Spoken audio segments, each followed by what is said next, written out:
তিনি যখন রোদের মাঝে খোলা আকাশের নিচে হাঁটতেন, সাহাবারা তাকিয়ে দেখতেন আমরা ভীত সন্ত্রস্ত, আমরা এই রোদের মাঝে বাইরে যেতে চাই না, যেখানে ধান দিলে খই হয়ে যাবে, চাল দিলে মুড়ি হয়ে যাবে।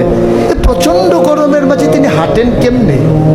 অবাক বিশ্বে উপরের দিকে তাকিয়ে দেখতেন নবী হেঁটে যায়, আর নবীর মাথার উপরে একটা মেঘের টুকরা ছায়া হয়ে হয়ে পাশে পাশে যায়।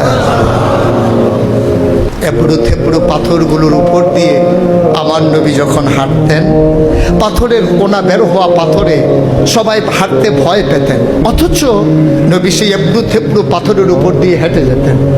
তারা চিন্তা করতেন নবীর কদমের নিচে এই শক্ত পাথর পড়লে উনি কি ব্যথা পান না?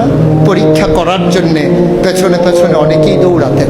দৌড়ে দৌড়ে নবীর কদম মুবারকের নিচে যে পাথর পড়ে গিয়েছিল ওরা হাতে তুলে দেখতেন নবীর কদমের সম্মানে শক্ত পাথর তুলার মতো নরম হয়ে গেছে।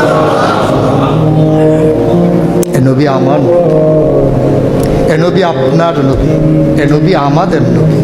আমরা প্রাউড ফিল করি।